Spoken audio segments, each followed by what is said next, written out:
Welcome to I Have Some Questions. The show is all about asking questions our guests have never asked themselves before, never thought about, or been too afraid to explore. It's designed to uncover the human story at the root of successes and failures and help us as an audience learn and grow from that story. My hope is that you'll hear brilliant guests exploring new ideas and challenging themselves in new ways of thinking. I think this makes for great conversations. I'm going to bring on entrepreneurs, authors, coaches, scientists, and frankly, any vein of super interesting, successful, and passionate human I can find. I am fascinated by passionate people, and I have some questions for them. I'm Erik Berglund, and I hope you'll join me every week for new episodes. Yeah, I think a good example is Gaza. I was there a long time, right? And so you learn, right? You learn, and some of it's muscle memory. But I think also you have to be open to the idea that you don't know, right? You can't become arrogant or complacent and thinking, yeah, I know everything. I've been here forever. Nothing's going to surprise me, because it always does. So to me, it's about your attitude and your approach. My guest today is Scott Anderson. Scott is one of those leaders who's led in places that most people only read about. He's got more than 20 years of leadership experience spanning the U.S. Army, senior United Nations executive leadership roles in Gaza and Afghanistan, and federal agency leadership at home as well. He's stabilized organizations in active conflict and directed billion-dollar humanitarian operations. He's managed workforces of up to 14,000 people across some of the world's most complex and, frankly, dangerous environments. Today, he serves as a COO of a growing property management company in the Midwest. He's bringing that same operational discipline that he's learned internationally closer to home. He's been featured on 60 Minutes, and he stayed in Gaza for 15 months after October 7th. He's got a lot to say about what real leadership looks like under pressure. Please welcome Scott Anderson. Scott, thank you so much for coming on. I've been really excited to chat with you. You've got so much depth in your experience as a leader, the military, UN, USDA, and now your first nonprofit or your first for-profit role in your career. I've just been really excited to talk to you about leadership, because that's a huge part of what fascinates me. You probably have insight that most people sitting in the United States and following everything that's going on, starting from October 7th, but even before that in Gaza and Israel, you have insight on that most people can't even imagine, because we don't just have firsthand experience with it. You've made the comment that, people like to talk about crisis management and crisis leadership, but few people have actually lived through it. You have, not just there, but in other parts of the world, in Afghanistan, et cetera. I would love if you could pick up the story for us around some of the lessons you've learned that might be non-obvious or different than what we might assume or hear based on, media sharing with us what it looks like to be a leader in those environments. Would that be an all right place for us to start? Yeah, sure. That sounds great. And thanks for having me on today. Yeah, my pleasure. So let's just zoom in really quick to crisis leadership as a whole. Forget where you're at in the world, though maybe that's impossible to do, because I bet it's a bit contextual. What is non-obvious about leading during a real time-sensitive life or death crisis that we just don't even begin to understand until you live it? I think for me, the first time you're making decisions that actually could have life-taking consequences for somebody, right? It's sort of an abstract when you think about it. I have to make this decision. Somebody has to go out on this mission. But when you do the analysis, you realize how dangerous it is, and that somebody could lose their life. That gives a whole new dimension to how you approach this kind of a decision, right? How you approach, this kind of leading. I think a good example, or not good, but an example is World Central Kitchen lost some people in Gaza. Bad intel, it was a bad operation, and some international staff died. And then the next day, one of my roles with the UN in Gaza was I was in charge of security for the humanitarian sector, security and safety. So then you have to stand in front of a group of 80 people, explain to them, how are you going to keep them safe, right? How are we going to continue to implement our mission while we stay safe, right? And I think the kind of the way I've tried to live my life as a leader is be a servant leader, but then be very authentic, but also be very consistent, right? And I think that's pretty easy to do when things are going well. But to live that when they're not going well, that's when you really have to step up. And for me, it was something as simple as I led the next mission myself. right? So I can say, you're out there in the front. But the other thing is, you just can't lie to people. You can't tell them, yes, you're going to be 100% safe. We're in Gaza. We know that. There's a conflict going on. We'll do the very best we can to put you in a position to remain safe. But part of that authenticity, the consistency, is also honesty, right? I mean, we're all pretty well wired at sniffing out BS when leaders are spewing it, right? And to not do that, to be that authentic, and to have built the relationships before, I think that's all very important. But I do recall the very first time you're making decisions and literally somebody's life is at stake. That gives a whole new dimension and flavor to how you approach things. Yeah, the consequences of failure have escalated to a completely different level there, right? But what tangibly changes? Like there's a way you prepped for a leadership moment prior to that. There's probably some changes and differences in how you would do so after that. What tangibly changes when the stakes are that high? Telling the truth, always a good idea, like you said. What else is different or needs to be different once you have that degree of skin in the game or stakes? I mean, you want to slow down just a little bit. You want to make sure that there's a lot of noise when you're in a chaotic environment like Gaza, right? And trying to discern what's truth from fiction, what's fact, what's actually important, what matters for this decision. Right? If you're sending somebody, to Gaza City and there's conflict in Khan Yunis, what's happening in Khan Yunis is important, but for that mission, it doesn't matter. So you have to learn how to tune out the noise. You have to learn how to fine tune what is important for the decision you're going to make. And you want to take an extra beat, an extra moment to make sure you're looking at everything clearly. I always found it's also good sometimes to bounce stuff off a mentor, somebody that's not in the situation. For me, it's my wife, because she's also with the UN and has been in some difficult environments. But to ask her, what do you think? What am I missing? What am I not thinking about? And just to make sure you've done everything you can to make it as safe as possible. I mean, it sounds it's not, rocket science or anything earth-shattering, but to take that extra moment, ask people, just make sure you're looking at everything before you say yes and you send people on their way. Yeah, that ability to slow things down is otherworldly in some people. The closest proximal thing I think we have as citizens who don't live through this consistently are sports. And it's not a good proxy, but it's probably the closest we have. We got March Madness coming up, and there's Final Four coaches who've been there before, and they are going to do a much better job coaching their team in the moment because they have that otherworldly capability. We think about it in like NFL playoffs or the Super Bowl, right? The coaches who are just, they know when to use the timeout. They don't blow the calls midway through. And the ones who are newer just don't know how to do that very well. How does somebody develop that skill in your experience? And maybe if you've led leaders, how do you develop that in other people so they're able to slow things down too? I think it's a couple. It's like anything. It is a skill and you can practice. Unfortunately, you practice when it actually, when it matters. Just like the Super Bowl or Final Four, and I think you probably watched the UConn Duke at least highlights over the weekend, right? And they did something they didn't have to do because they hadn't been in that moment. So when you're in the moment, and as I said, you can learn it, and you learn it by, to an extent, relying on others to tell you sometimes just calm down. And I think I have helped train some other leaders, and you can go through decisions that you made and ask them, what would you have done? How were you thinking? What were you thinking about it? Or sometimes you let them make the decision for a mission, while still having some sort of oversight.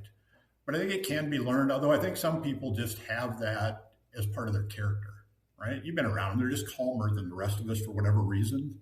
Right? That's just kind of the way it is. And it's maybe a nature-nurture discussion. One of the best compliments I ever had in Gaza, one of the spokespersons, she told me, she said, I always liked having you there as a leader because it felt like the world was crumbling. And I'd look over and you were just calm and telling people what to do. So I think also if you can just focus on the thing and not the noise around you, which I mentioned before, because a lot of that is noise, right? And it is pressure and it's amped up and it's all those things. But you need to tune out the noise. I think Tom Brady said something similar, right? When he was playing football for the Patriots and in the Super Bowl, he said, you don't think that it's a Super Bowl You think, what is the play I'm running? And how do I execute that play to the best of my ability? That's it. You focus on what matters at the moment and not all the extraneous stuff that comes with it, because all that extraneous stuff is really what hypes up your emotion and can make you a little more nervous or anxious than you would otherwise be. Yeah, those are good. Those are good analogies. The Tom Brady one, the Patriot way, wasn't so much just perfection. It was focusing on the one thing you really had to do: run this play, catch this ball, block that guy. Yep. And if you could shrink your aperture enough to just focus yourself 100% on that, you're more likely to be successful. And you're right. The Duke UConn example, the noise was too great. There was too many factors that they couldn't shrink the aperture down and execute clearly on that. Yeah. I think you made a great comment. You practice in the moment, unfortunately. That's how most of us learn these things. And maybe you've got a mentor who helped you think about it ahead of time to help you make a decision. And maybe you get to do a post-mortem analysis of it to reflect on whether that was the right thing or not, so you can do better next time. But it is one of those things, like learning to tune out the noise seems like it's a big part of it. Yeah. And I will say I had a very fortunate and unique opportunity when I was in the Army.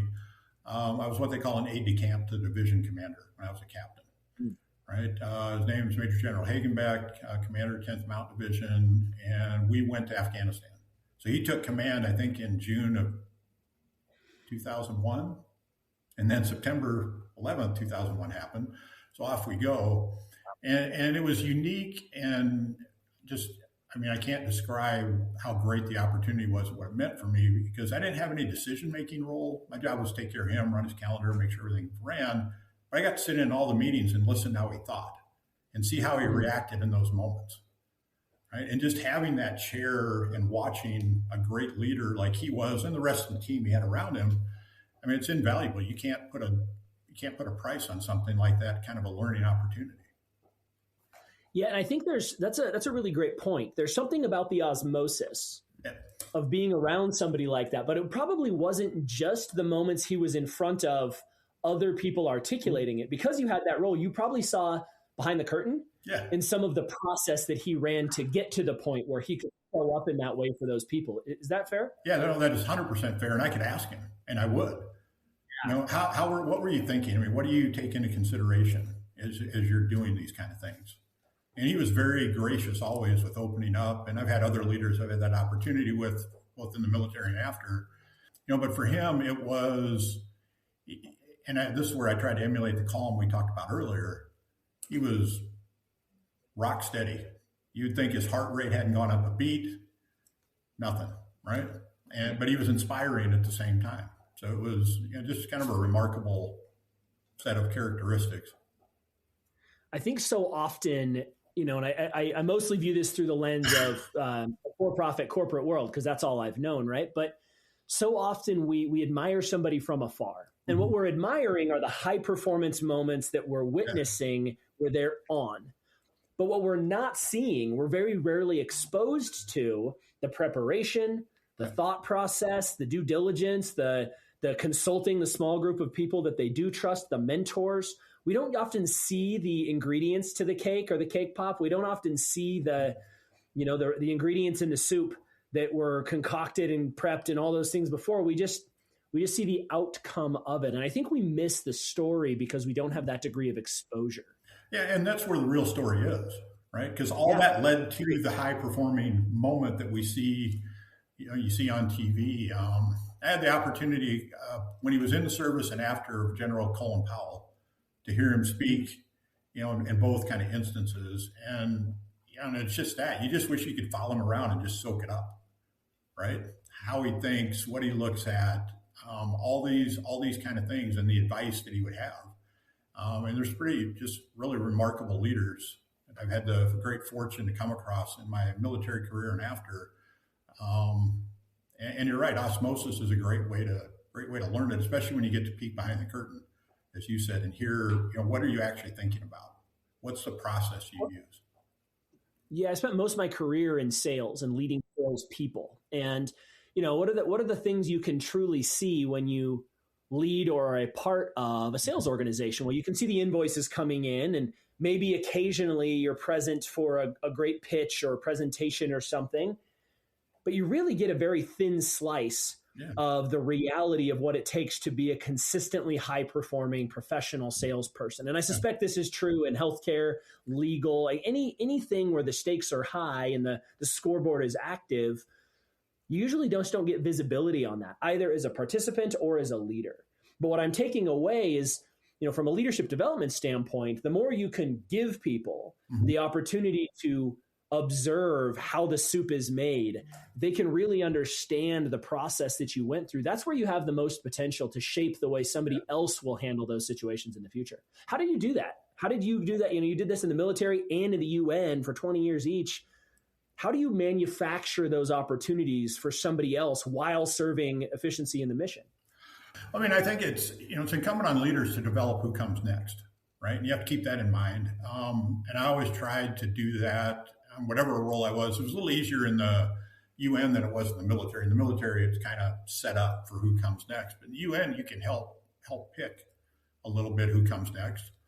And I think a lot of it comes down to building the relationships. You have to take time to build the relationships. You have to take time to get to know people, and not just when you need something, right? Maybe it's when they need something that you Sure. offer help, but it's also just to kind of be there and help people when you can, help talk them through things. And when you have that relationship, then that's where I think the opportunity comes, to learn. And there's so many great people in the world. It's funny, you were saying all those things, and the thing I thought about, I had a conversation with somebody years ago, and we were talking about what makes like a general officer, admiral, CEO, somebody at that level, what makes them great? And there's a lot of characteristics you can talk about, but the one that's overlooked that I think they all have in common is resolve, right? They start something, they finish it. They see it through. So you could be an extrovert, introvert, it doesn't matter, but having the tenacity and the resolve to follow something through that you are convinced about, to me, is the one thing that sets most great leaders apart from others. So how have you seen, maybe you could contrast for us, right? And you don't need to name names, but maybe you could contrast examples or scenarios you lived through where you saw that resolve and examples where you saw somebody who didn't have that resolve, and maybe what the difference really is. How does that manifest on both sides? So when I was in Gaza in 2008, 9, I think it was Operation Cast Lead, and it was, at that time, it was quite traumatic for people, and we were trying to get children back in school. And John Ging was the director of the field office then, and he said, "We are doing it this day."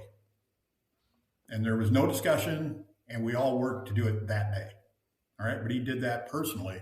But I've also seen people in kind of the same context, in Afghanistan, where they didn't have the resolve. And if you waffle on something, then you're never going to get it done, right? Have the resolve, put it down, put yourself out there, take the steps to get whatever it is you want accomplished, and just don't let up. You have to be kind of maniacal, actually, in your approach. Maybe that's not the greatest word, but I think you understand what I'm trying to say is you have to be laser focused. You get it done. Yeah. And it sounds like in that example, and Scott, if you need to grab a sip of water or something, if it helps. Yeah, it's like a chronic sinus thing. I've been fighting for years, but anyway.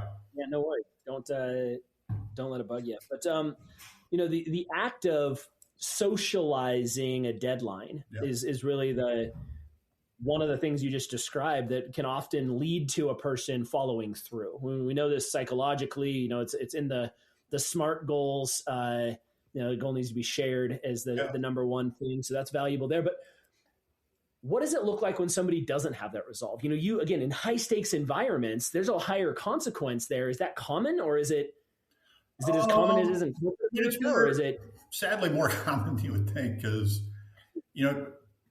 how do I be careful? I say people are sometimes scared for their job, right? So they don't want to take a hard decision. They don't want to show that resolve to do what needs done.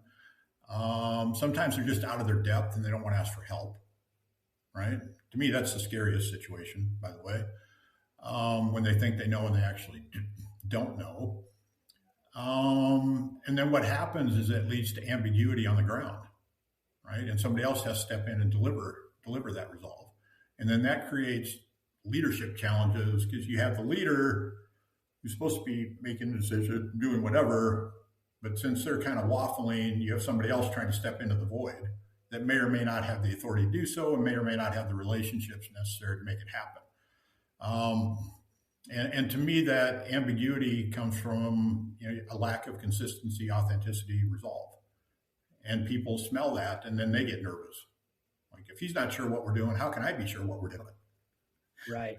So that's why I think it's important to set firm goals. You can even set goals that are perhaps a little out of reach. You want people to have to stretch themselves. But then you have to live it. And you have to show that you're working toward the same goal. Like I said, when you lead a mission after somebody died and you do it yourself to show people that it's as safe as it can be, I guess. Sure. Yeah, some of those words you use, the consistency, resolve, those are, we would loosely call those character, right? Mm-hmm. And that's a person of character, and we tend to loosely mean these types of words around that individual.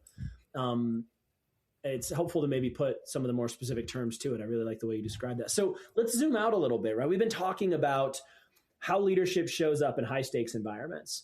And from afar, right, from the US, from the West, watching October 7th, watching Gaza and Israel, watching what's happening in Iran right now, we're shooting this on March 31st. Who knows where it'll be by the time this airs, but like, we get a lens of how things are going over there. And it doesn't really matter if you watch Fox News or read Substack or watch CNN, you're getting a spin on what the reality of the dynamic is. What are some of the non-obvious things that are stressors or pressures that we just wouldn't even begin to be aware of through the lens that we can see it through over here, that you have to live through every day, whether you're a soldier or in the UN, when you're in that part of the world? I think a lot of it's just the unknowns, right? So, you wake up, like I used to say this, my day in Gaza was long and I tried to be regimented, but there were so many unknowns, right? You don't know how the conflict between Hamas and Israel that day is going to evolve. You think you know, but you really don't. And that has a ripple effect on everything else that you do. And I think that's the unfortunate nature of any war or conflict is you think you know, but you don't know. Right. So what you want is, try to plan accordingly, have, second option, third option of how things could go. But the most important thing is to be focused on the mission. And in the military, we call it the commander's intent. Right. You want to try to do kind of the same thing. Here's the intention of what we're trying to bring. What's the outcome of the mission? And if you don't know anything else, to try to bring that part to reality.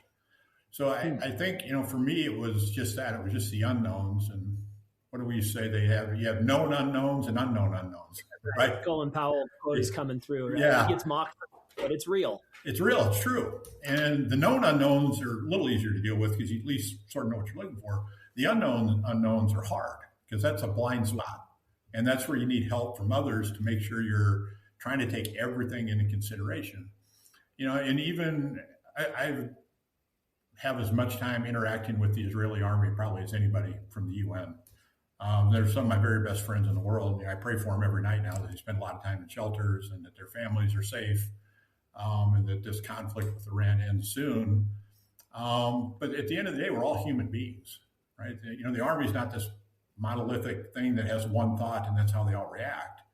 Right. Everybody reacts just a little differently to the stress. They're scared. You have in the Israeli army, like you do in the U.S. Army, a lot of 18 to 22-year-olds, right? And they're young, and they feel like they're Superman or Superwoman, but at the same time, it's scary, and you don't know how they're going to react in that moment until they're in the moment, and that can have sometimes bad consequences on both sides. So you just, like I said, you just have to try to be resolved in what you're trying to bring about as an outcome for that day or for that mission. And focus on that and try to block out the noise, even with all the unknowns. So in the corporate world, we tend to think about those known unknowns, right, as like the categories of problems that we're quite aware happen, but we just don't know when they're going to happen, right? Yeah. A certain customer is going to churn. We're going to win a big deal and have to go, oh shit, we have to increase manufacturing to hit to match it. There's the types of things that we know could occur. And they're pretty articulable. They're fairly truncated. They're predictable, even though you can't predict when. But blind spots in business tend to take a heck of a lot longer to manifest. Like, it's just unlikely that some random competitor eats your lunch one day out of nowhere. That just isn't how it works. Yeah. But in a military engagement like that, a building could blow up that you didn't know was going to blow up. And all of a sudden, the path you were going to take to get aid into that area is no longer viable. And you have to have, those are the types of unknown unknowns we're talking about, right? Where something completely out of your control and unpredictable occurs.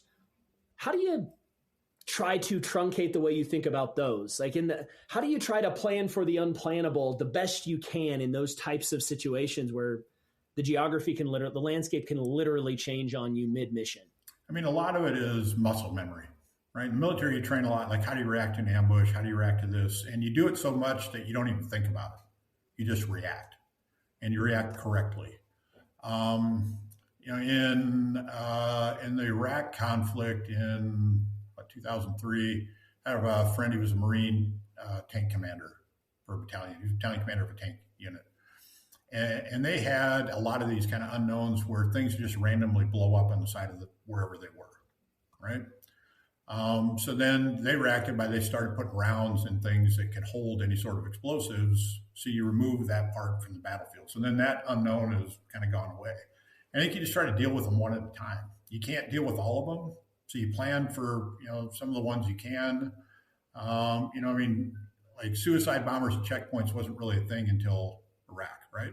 That's the first time we experienced it. So then you deal with it, right? You figure out how do you put stuff out to stop it.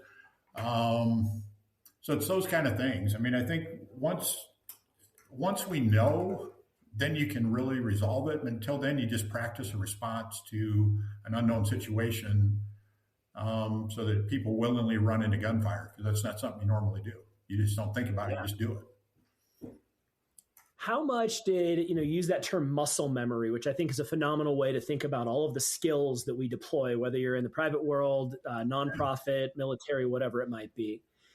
The skills are really what you're there to bring to the table, your skillful adaptation to the situation in front of you. And, whether in the military, it's how to fire, how to return fire under pressure or whatever it might be. In the business world, it's a little different. But what are some of the types of drills, and what percentage of your day in the UN would you spend having people prep? Like I've heard, I don't know this to be true. I don't have anybody in special forces that I know, but I've heard you spend an enormous amount of time prepping for a mission before you deploy on the mission. 60, 80% of your time to prep to go do the thing for 3 weeks, 3 months, whatever.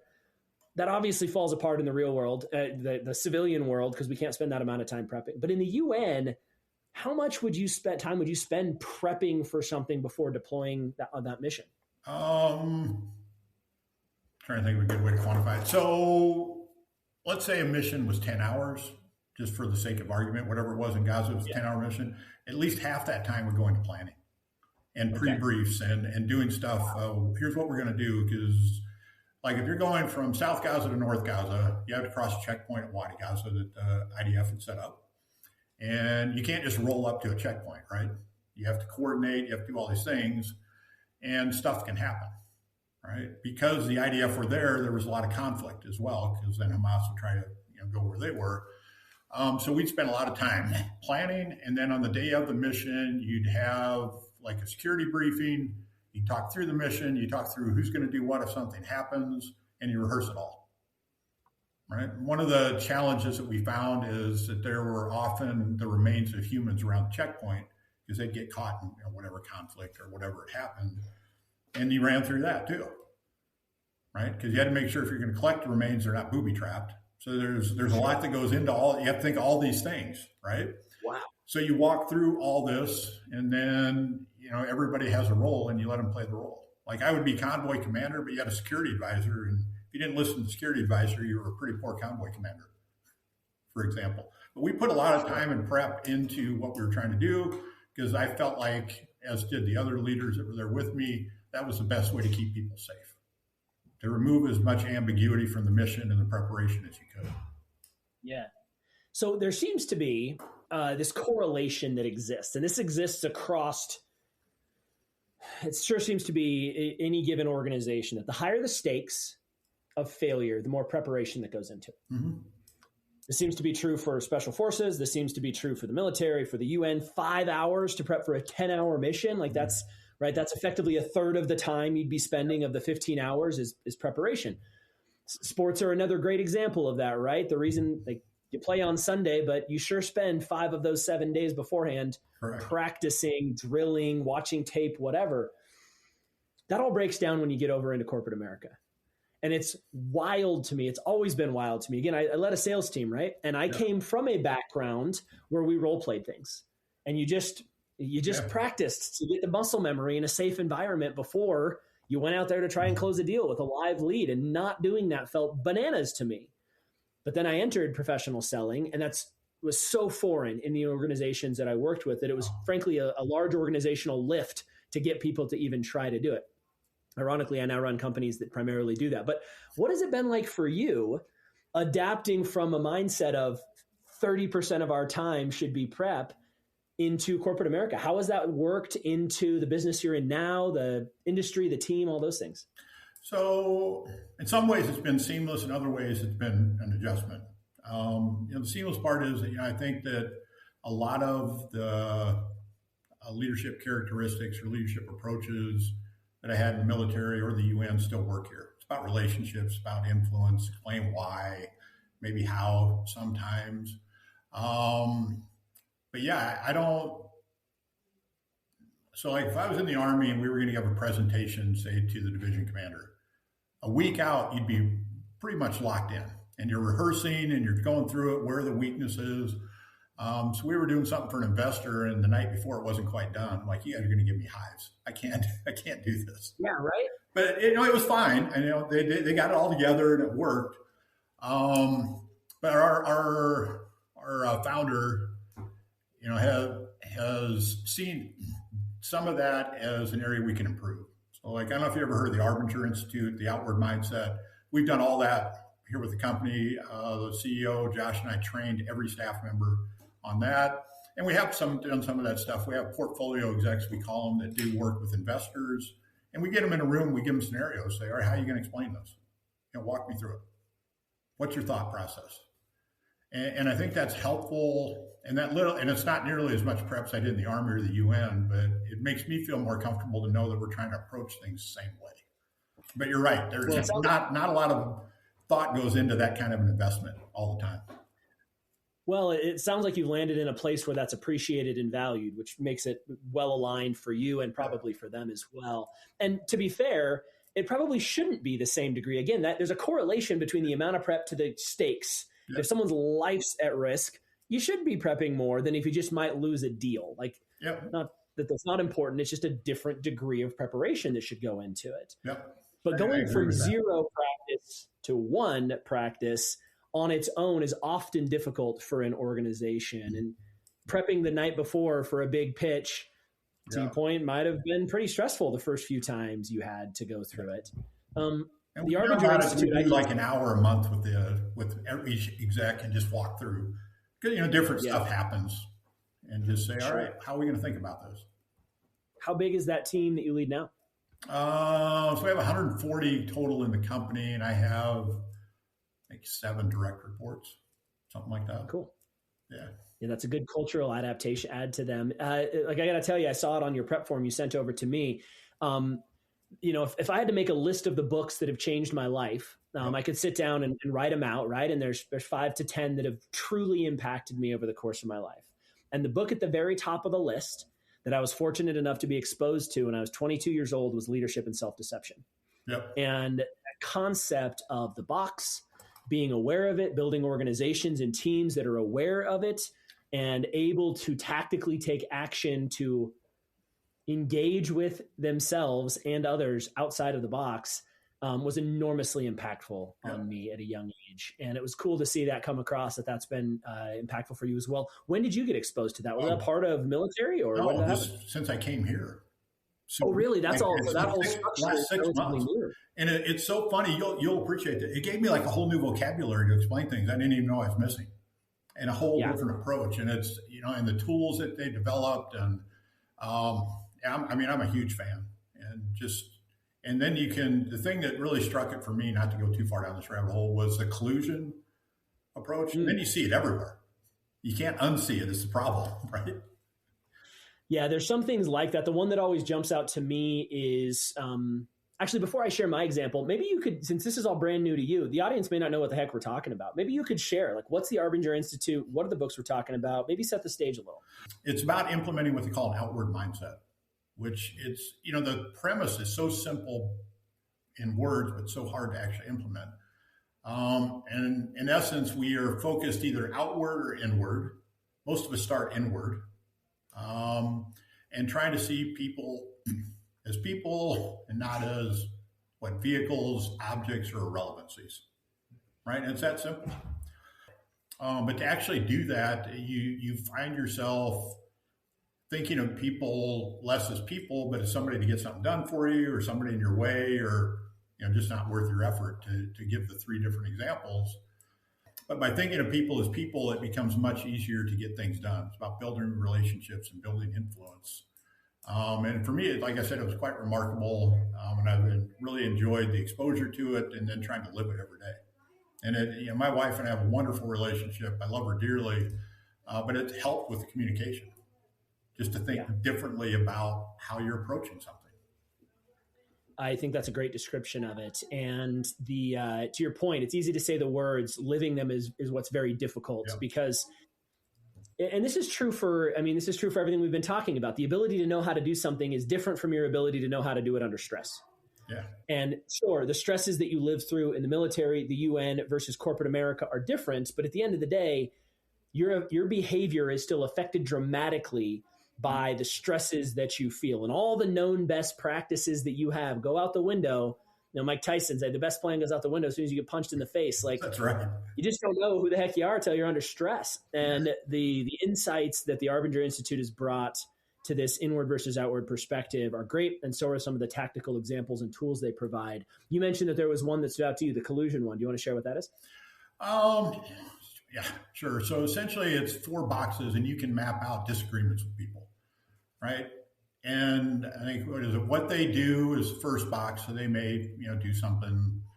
And what I see is a result of what they do. And then in the third box, what they do is a result of what I saw and did. And then the fourth box is, again, what they see. So it's they do, I see, I do, they see. Right? And it's so simple, because what you do doesn't matter. It's only what people see that matters.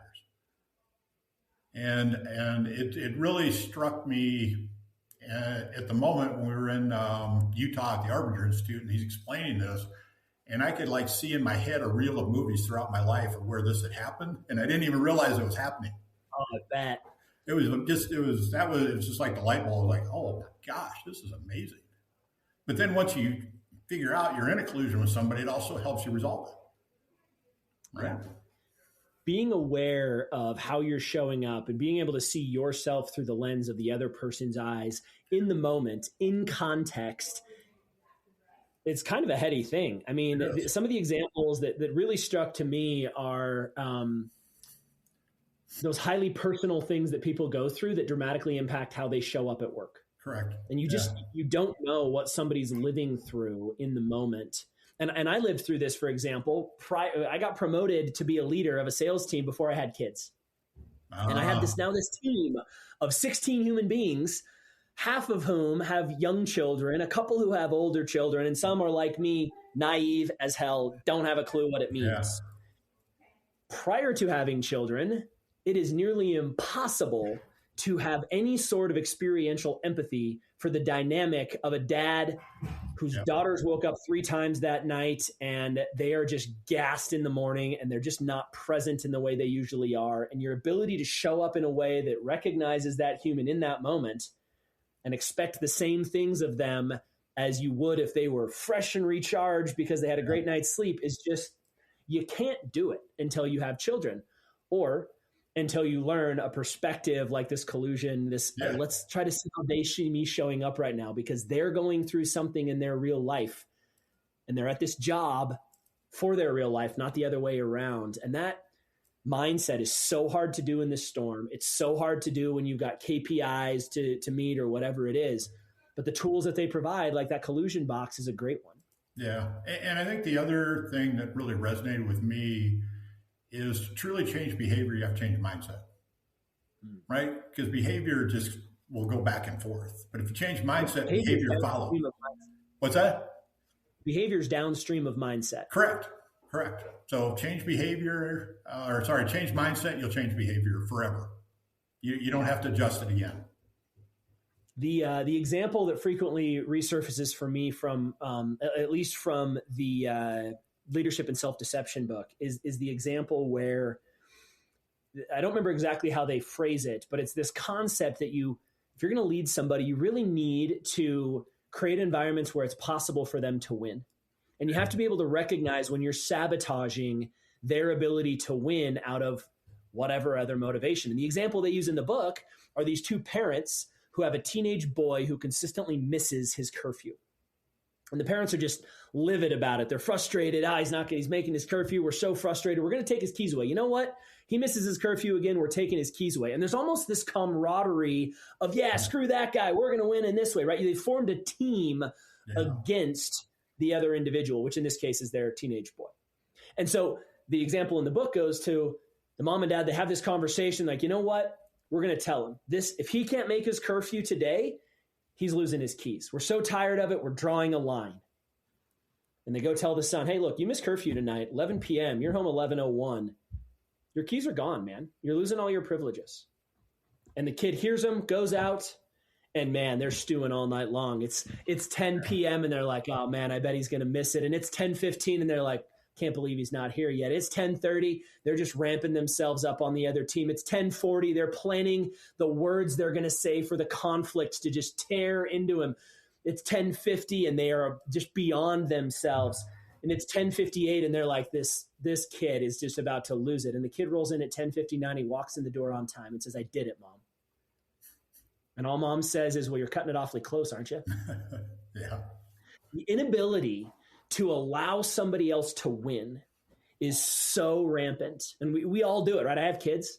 Yeah. My wife and I can be those parents at times, right? You're getting frustrated about something. Most of us have done it with a friend, with a peer, with a spouse, with a brother, a sister, a mom, an employee.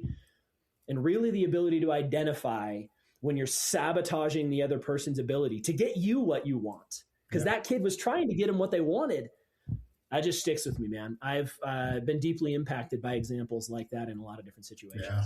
That's when cool. we were at the Arbinger Institute, I can't remember if it was so we did the 3-day session and then the facilitation all in the same week. A couple of us did. And the instructor has taught more than 500 sessions, facilitated more than 500 Arbinger sessions. And this is why I find it, I guess, so fascinating is it's so hard to live. He's done all this, and he had examples with his children, like you just gave, right? And he said, I'm in the moment. He said, I know it. He said, but it's like I have a different person acting than the one in my head. And you just don't want to let them win. And it's, yeah. So anyway, it is impactful. It is hard. But to maybe put a little bit of a cherry on this part, you're right. As a leader, you want to create an environment where everybody gets to win. You want to create a way for them to win. Because when everybody wins, we all win. I mean, it's pretty easy, right? And it's challenging in institutions, right? You have 140 people in your organization. That's a large enough organization where you have some teams. Yeah.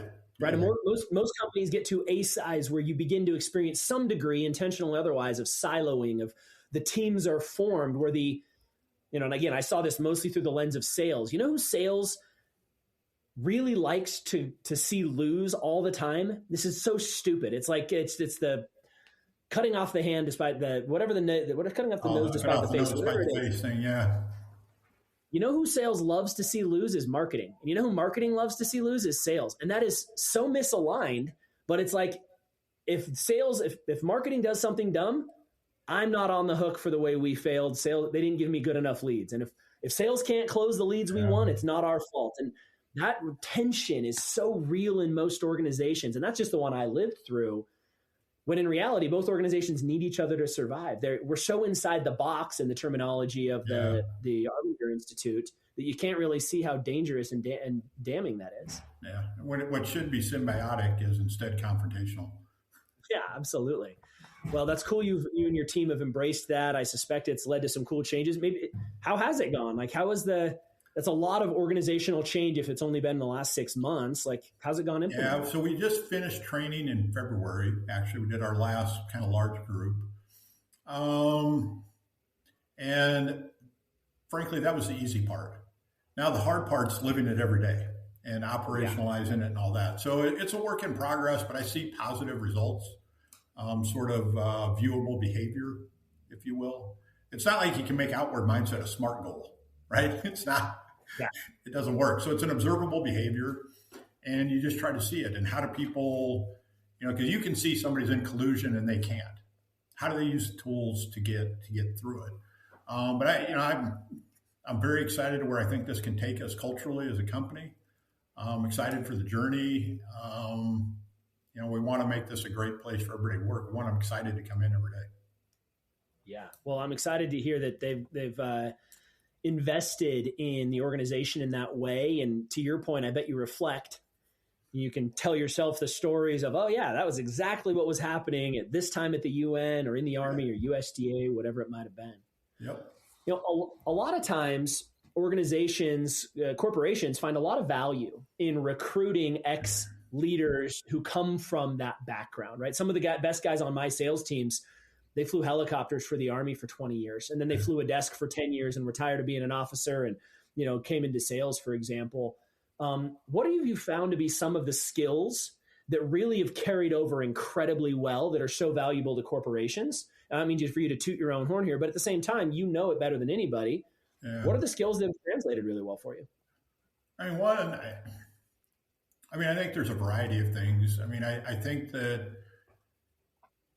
in the military, and even to an extent in the UN, you live leadership so often you're not even aware you're doing it, if that makes sense. So it's just being an example for everybody, because you're used to leading, you're used to being the example. Everybody's kind of watching you. For me, it's also, I think, been bringing a disciplined approach. Sometimes, and this can happen in any organization, you kind of chase the latest fad or the shiny bunny, to use an analogy, and just try to stay disciplined. Like Arbinger, we could have just said, all right, we did the training now. Where's the reward? But it's not that simple. You have to stay disciplined, stay focused on that and making that a reality. So I think that's helped, quite a bit. And then the other thing is you've run systems and budgets, right? That's an underrated skill.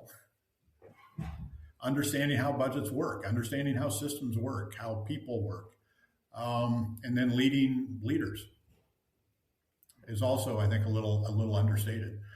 So all those things I think translate quite well, but just having some of those core skills is really, I think really beneficial for any organization.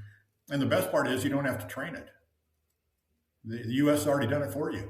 Your taxpayer dollars have done it for you. So, reap some of that benefit. Sure. That's a great way to think about it. Yeah, that you lived leadership so much that you're not even aware you're doing it. It's muscle memory. You've got the reps under your belt to slow the moment down, apply the relevant framework, ignore the noise.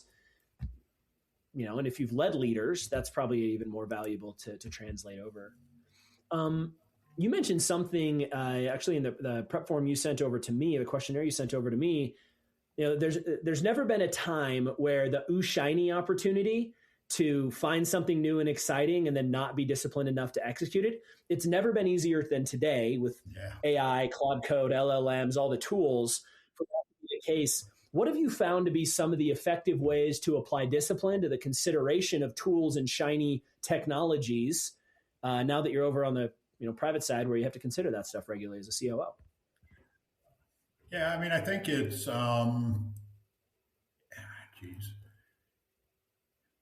So anything you're going to do, you want to fix something. You want to solve a problem, right? You shouldn't do it just because it's cool. Yeah. Right? Is it solving a problem? And what's our return on our investment? Right? In the corporate world and in the for-profit world, it all comes down to that, right? What's the return on investment? So I think being disciplined in looking at, and I think now we need to be more disciplined than ever at looking at software or AI or anything, and what is it going to solve? What problems are going to solve? How's it going to make us more profitable? And you have to be really dogmatic in your approach of evaluation to make sure that you're doing something that's good for the long-term benefit of the company and that it's sustainable. So you really want to beat the idea up and toss it around. And, it's kind of, I sort of liken it to, how you approach staff. I think you should hire slow and fire fast, right? Same with software. You don't fire it necessarily, but Sure. you don't want to rush into it. You want to take your time and make sure it's what you want and it's going to fix your problem. So you have to be disciplined. You have to have systems to help you evaluate it. And you have to try to do all this while not curbing everybody's enthusiasm too much for the approach. Yeah, it's a delicate balance. I love your attitude of you want it because it solves a problem. There's actually a Jack White song I really like that starts with the line, I guess you got to have a problem if you want to invent a contraption, and that's the order of operations here. But it is really easy to lose sight of it. You shared with me offline, what problem does it solve for you? And do we actually have that problem? Which is kind of hard to maintain objectivity around. Like, how do you help your team remember which problems we actually have to solve and which ones are like not that they're kind of more of a molehill than a mountain, and therefore we don't really need to apply a sledgehammer to the solution here? Yeah, I mean, one thing I did, and we use this a lot in the UN, and you do like a risk register, right? And you just write down what are all the problems. It's kind of like the old SWOT analysis. Yeah. It's the threats, right? What are the threats? And then so I did a list of, like 25 I just came up with. And I showed it to everybody and said, all right, which ones are real, which ones are not? Right? Because some are, it's just me, right? So let's think about this together. What's real and what's not? All right, so then you get down to maybe I think we have 10 or 12 that are actually a problem. And then you try to solve that problem, right? And if you can solve a couple problems, that's great. But it's just, to me, again, it's just being very disciplined in the approach. And you want everybody to have a say in this because it is important, right? And I think our CEO, when we were doing this, said, all right, I want everybody to come to this meeting after looking at the risk register with 1 addition and 5 we think we should take off. And why? Yeah. Right. And that's good. You want that dialogue. You want I call it positive friction, right? You want positive friction. You want safe space where you can throw stuff out there and, you can be told it's great or you can be told it's not. And just remember, it's not personal. They're not talking about Scott. They're talking about this idea. Yeah. It's the idea. It's not me. Have you ever heard, and that's what you want, that space. Have you ever heard of the theory of knowledge or the theory of profound knowledge? Have you ever heard of either of those? I've heard of that, but I can't remember the context. I had a guy on my podcast a few weeks ago. The guy's name's John Dews. His episode's not out yet, but John wrote a book called Win-Win. And that book is about this body of work that was done by a guy by the name of Edward Deming. And Edward Deming coined this concept of the system of profound knowledge. And the system of profound knowledge is made up of 4 parts, one of which is the theory of knowledge. And the theory of knowledge, according to the way John Dews described it to me, I'm not an expert, but he is. He described it as, how do you know what you know? And how do you know what you think you know? And do you have an institutional way of thinking about and being aware that what you think you know might not be real? Because quite often we're married to an idea, or we're not ignoring the right noise or whatever. How do we institutionally determine what we know versus what we think we know? Yeah. You've said a few things now, as we thought about, as we talked about maybe making backup plans and spending 5 hours planning for potential eventualities on a mission that you're going to go on, you really have to have a very grounded way of thinking about what you know versus what you think you know in those life or death situations. Yeah. How do you do it? What's different, I guess, between the way you thought about what you knew in the military or UN and corporate America so far? Yeah, I think a good example is Gaza. I was there a long time, right? And so you learn, right? You learn, and some of it's muscle memory. But I think also you have to be open to the idea that you don't know, right? You can't become arrogant or complacent and thinking, yeah, I know everything. I've been here forever. Nothing's going to surprise me, because it always does. So to me, it's about your attitude and your approach, right? That when I ask somebody, what do you think of this? I want them to tell me if it's not a good idea, Mm-hmm. if it's not, or if they think it's not, and why, right? Because what we all want is to make it the best we can. So, we talked about the 5 hours of prep going on a mission, and a lot of that was repeatable, right? You learned an approach and you kind of integrated that approach, and it was repeatable.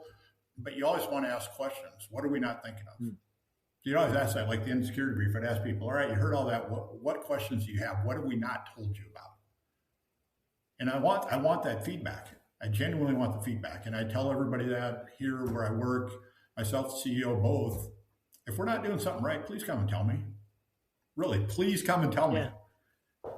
Because otherwise you don't know. And that's, to me, that's how you, I guess, differentiate, back to your question, between the two, is you have other people help you. And you have them test you against your knowledge and what you think. And you have to have people that are brave enough to give you honest feedback. Yeah, it would be interesting if next to that, what did you call it? Your risk register? Yeah. It'd be interesting as an exercise to go, here's our risk register. Now on this piece of paper, put over here what we think we know. Yeah, that would be very exercise to get some consensus of what we really know and what we maybe shouldn't be as confident in asserting or acting upon. But it's really difficult to do. In my companies, we tend to try to orient things around what questions we're still trying to answer. That's the name of my podcast for a reason, but it's like, what questions are we in the pursuit of answers for? And sometimes it's how do we solve this problem, or how do we reduce the cost of acquisition? And other times it's abstract. How do we get people to advance through this faster, to develop a skill faster or something along those lines. But it really is, John Dew's really opened my eyes to this concept of this theory of knowledge. How do we know what we think we know, and why are we so confident about it is a real risk to my businesses that we're trying to do a better job of shining a light on. It's cool to hear that that's kind of on your radar as well. Yeah, and I think it's even more important now with the advent of all this AI, right? We can't become reliant on AI. I was reading something about how to approach using AI, and they call it thinking about thinking. Yeah. Right. Before you use AI, think about how you want to think, because that's how you interact with AI is really about how you ask questions. Totally. And how you question, things around you. Because I had somebody here ask me if I felt old when we were talking about this. I said, well, not really. I don't feel old. I think actually I'm at an advantage because I know the questions to ask that you haven't even thought of. Yeah. Yeah, it really is interesting. I've been observing this trend in the way the use of large language models, right? The use of the UI being natural language question asking has utterly changed the way we ask questions. Because if you think about it, pre-Chat GPT or Perplexity, the way for the last 20 years, the way we've asked questions digitally has been Google, right? And we've all learned through muscle memory better ways to search for things, better ways to take advantage of the way in which the search architecture that underlies Google or Yahoo or Bing or whatever works. And we've all learned that if you type in a certain set of words, there's a good chance that the first few things that populate are either utter bullshit or ads. So should most people scroll down the first couple answers to their Google inquiry because they know someone's gaming the system and it's not getting me the information that I really want to get to here. We've all learned that accidentally. We didn't even think about it because that was just normal. Now, with a more robust lateral language processing search engine, whether it's ChatGPT, Perplexity, Gemini, doesn't matter, or even Google now with the way it uses an AI answer at the beginning, it's utterly changed the way we're asking questions. I think it's forced us to level up our thinking around thinking to the way you articulated it. And it's been kind of fun to see the way that the technology actually retrains our brains pretty rapidly with use. Yeah. Because think about, my birthday's at the end of April, and I was thinking about going to Kansas City. I like baseball, see the Royals. Yeah. In the old days, you would have typed in hotels in Kansas City, right, in Google. And you would have got Expedia and maybe Marriott, whoever. Now you can go into an AI and say, I'm going to Kansas City on these dates. My budget is this. Yeah. I'd like recommendations for a hotel, ball game, restaurant, and it gives you all that. Yeah. And it is much different. And so to organize that a little bit, right? When you used to search for hotels in Kansas City, you would have secretly in your mind been running some algorithm of the experience you were trying to create, right? Was it a low budget trip?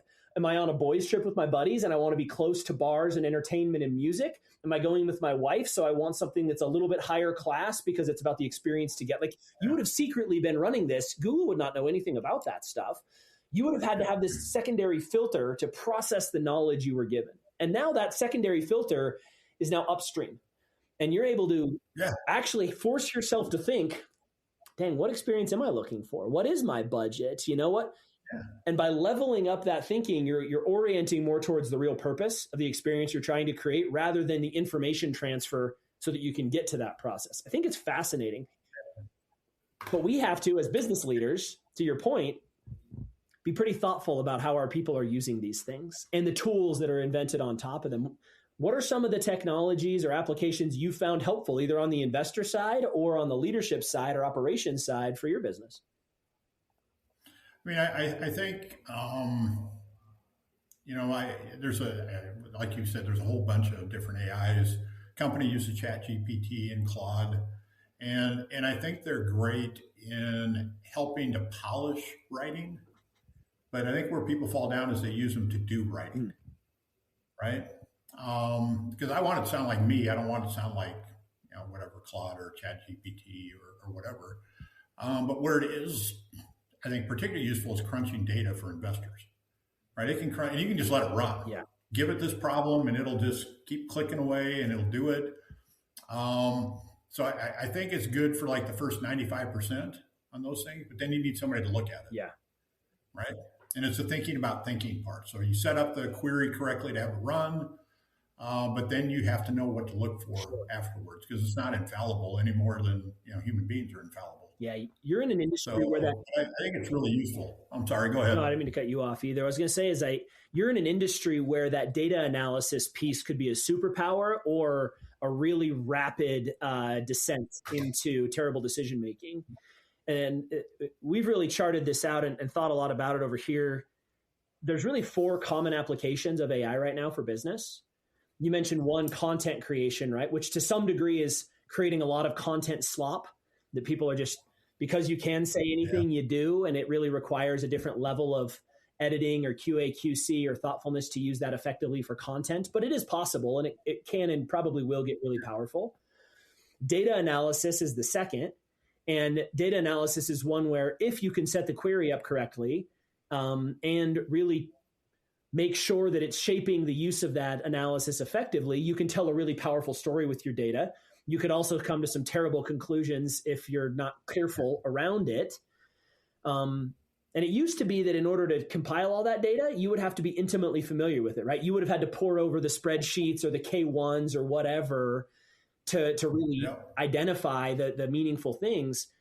But if you just can snap your fingers and it's done for you, you lose that intimacy with the data and can therefore go down the wrong roads. But that's the second application. The third is automation, which could be as simple as Zapier connections or workflow automation, but is now getting agentic, right? With Claude Code and OpenClaw, all those things. So automation's super powerful, but you can't really automate what you don't already know how to do. So you better be pretty good in your processes before you tell an AI to do it, or you're going to have some serious unintended consequences. And the fourth is a thinking partner, somebody to help you advance your thinking. And that's probably the most powerful for leaders right now is, can I play with an idea with zero consequence and have a somewhat educated partner in that before I bring my idea to my investor, CEO, team, whatever it may be. Those are the 4 common business applications. One of my companies is launching a 5th. Not here to pitch that, but like the 5th is using it to create simulations that you can then practice real life scenarios in. But those seem to be the 5 common applications for it. And they all have their upsides, but they also all have their drawbacks, Yeah. How is your team assessing that technology right now? Do you have an internal process for weighing this? So we're working on it, to be honest. We're not quite there yet, I think. I put together some training on this thinking of thinking or metacognition, right? How you approach this stuff. But I wrote down the list as you said it, and we can use it for all these things. I mean, data analysis, like we have a company credit card, right? And in the past, you'd have to have somebody go through line by line, look at it. Now you just dump it into AI and tell me, are we spending money? What happened? Give me a report. Where are we spending our money? Yeah. Right. So it's great for that, but then you still need somebody to look at it. Well, you want to write the meaningful, because how much money are we spending? Isn't that helpful? Yeah. What percentage of our company or of our money are we spending on this type of client or this type of experience or tech stack? Yeah. That requires a certain amount of inquiry and strategic thinking to get to beforehand. Yeah, no, exactly. So you can do it for that, or you can do it for how much are we spending at Starbucks? Because staff are out doing it, and you don't want them to. So but I think it's in a way limitless, which is sometimes unhelpful, right? But it's thinking about what's the answer I'm trying to get to. It's like I said earlier about trying to solve a problem in software. What am I trying to get to in this? Right? You said you can't just say, how am I spending my money? Because it'll tell you. Totally. Right?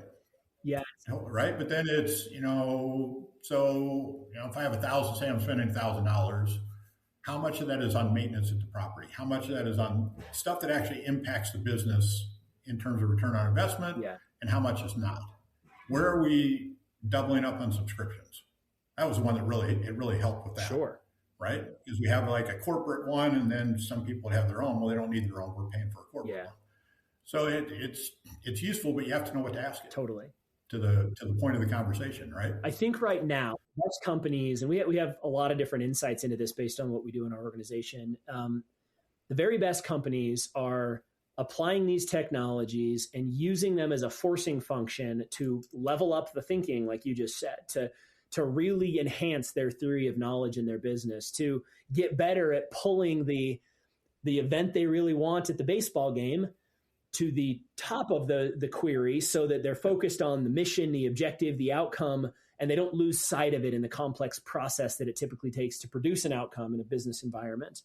And the companies that create that feedback loop on purpose, that are forcing their people to level up the way they're thinking about solving a problem, they're really secretly creating talent development engines for their people. And the technology is now developing people as opposed to the people developing the technology. And that seems to be a superpower that some leaders are seeing through the noise and guiding clearly. And it's very challenging to do, especially depending on the industry you're in, the interfaces with it. It is challenging because, and this will be an overgeneralization, AI makes people lazy. It can, right? If you're not careful. But that's why you have to push them along these lines of thinking about how, what am I trying to solve, and how would I, ask, like, if you and I were having a conversation, I see it very similar to asking AI a question, right? What, I'm trying to get to, you said, like, you say, I want to go to the baseball game. All right, who do you want to go see? Do you want a night game or an afternoon game? You have all this stuff that you're, like you said, it's always running in the back of your head that you now need to bring out and bring into the conversation. And it's thinking about thinking. How do I think, and how do I ask the question, and what outcome am I trying to reach? And I think if you have that always, as part of the approach, and remember that it is just a tool, not a crutch, then I think you can. We're trying to create situations where the technology is asking us questions that force us to do something with them, right? So for a simple example, right, we have for Luminary, my skill simulation company, we've got a series of thought leadership and pillars that we really try to create content around. And we really want to keep our narrative marching in the direction of these, 7 pillars that really are our argument for why skill simulators should replace training at large. So we have that document, and it's as articulated as it can be, and we've worked it over and all those things. But if we feed that into one of our content engines, then it can then ask me, the thought leader behind it, some very thoughtful questions that no one's asked me before. So if it can spit out some prompts that I go, that's actually really, I hadn't thought of that yet. That's kind of cool. Now I got to go marinate on it. I got to come back and I have to adapt to what it pushed back. And that's an example around thought leadership, but it could be the same around data. You could be using that for your CFO to go, all right, Mr. CFO, what are the 3 best questions the AI asked you this month? Because if it's not asking you the good question, well, shit, we haven't necessarily engineered this thing to be an engine that drives us to be better at our jobs. I think that's, at least right now, one of the cutting edge. We're thinking about that as like the highest and best use that we can provide to our people, are tools that force them to be better at their job, because it's asking them questions and forcing them to do stuff we as leaders just never get around to doing, even though we might want to. Yeah, and I know there are organizations looking at how this will impact education, which I think is great because I think the applications are pretty significant for how people learn. Um, so yeah, I think it's pretty cool, actually. Well, and I want to ask, maybe go one more direction here, because you're in a pretty interesting industry. From what I've gathered, anyway, the space that you're in, you have two major jobs. You need to manage a portfolio of properties that produce a return, and you need to manage the emotions and investments of the pool of investors that get the return. And connecting those consistently is just complicated and challenging in a unique way compared to most businesses where you provide a product or a service. It's just a different game that you're playing. And so Yeah. your investors, I've got to think, have perspectives on the technologies that you're using as well. And simultaneously, Mhm. the investment portfolio of a lot of companies is adapting wildly. I don't even just mean, the investment portfolio on common stocks in the NASDAQ or whatever. SaaS portfolio has dropped dramatically, not because SaaS is a bad idea to invest in, but because it's really shifting the nature of the investment to one where we can see unlimited growth, to one where free cash flow is really what SaaS companies can provide more so than anything, because bespoke AI is maybe going to have an impact on those. So it's just causing portfolio shifts all over the place. It might be too early and this might be too broad of a question, but what impact are you seeing AI technologies having on investor expectations of returns, of technology adoptions? Has any of that trickled into your space yet? It's starting to. It hasn't really yet, but it's a great question and something we're kind of wrestling with, at the moment. I mean, our model has always kind of been you have somebody at the property, right? They're there 8 to 5, and they take care of maintenance and all that stuff. They do showings, leases. Sure. You can automate a lot of that, but how willing are people to accept Yeah. not talking to a person at all? Right? That's the kind of the crux of the issue to me. Sure, you can do all this, but at some point the AI is not going to be able to answer the question that you have, and then you need a person that can actually take care of it. So it's trying to find that balance between the two. Certainly the back office functions, all that stuff's going to be impacted significantly. But the property management, to me, I think AI is going to impact white collar more than blue collar, and property management is more blue collar.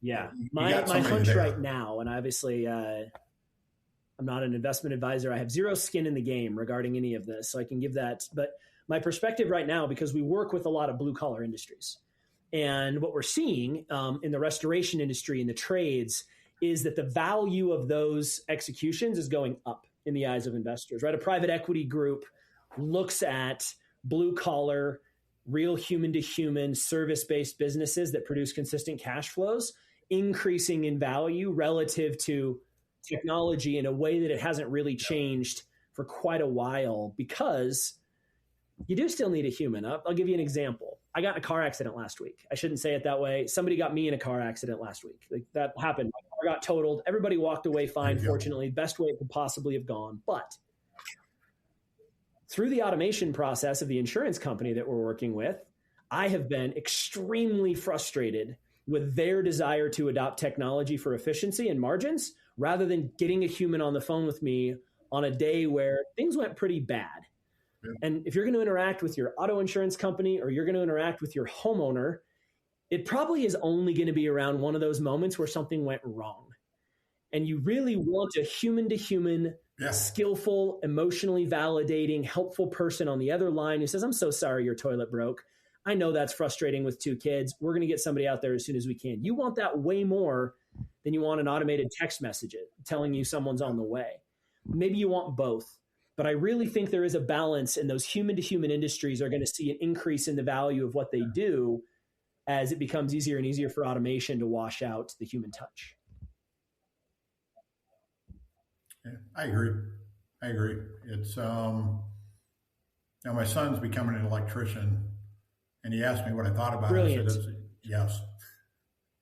Electrician, plumber, either one of those are never going to go out of style. But yeah, I don't know where the balance will be. Honestly, we're all kind of learning in real time. But I agree with you that there is still value added in having a human being who understands. Well, Scott, I sure appreciate you taking the time to share some of your wisdom and perspective on leadership. You have such a depth of experience where you've been able to apply it in different industries that I've loved being able to prick your brain. And I'm excited for the journey you're on. You've got so much to bring into this corporate world that because you've lived leadership, you're not thinking about it anymore. And I suspect you're going to have a great impact over those. So thanks for coming on. I really appreciate it.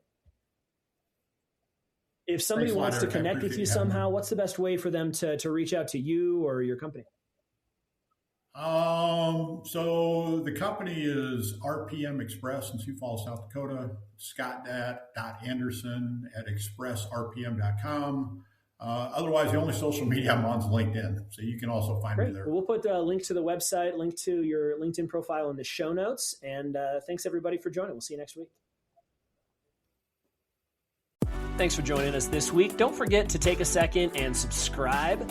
Maybe even share this episode with somebody it made you think of or someone you think would take some value from it.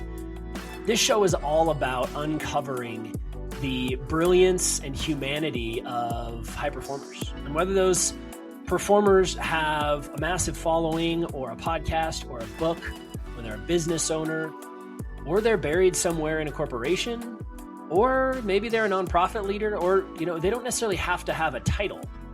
I'm really fascinated by people who are passionate and who are doing interesting things. So if you or somebody you know would be a good guest, don't hesitate to reach out to me on LinkedIn or send me an email at hello@languageofleadership.io to make that connection. I'll see you next week.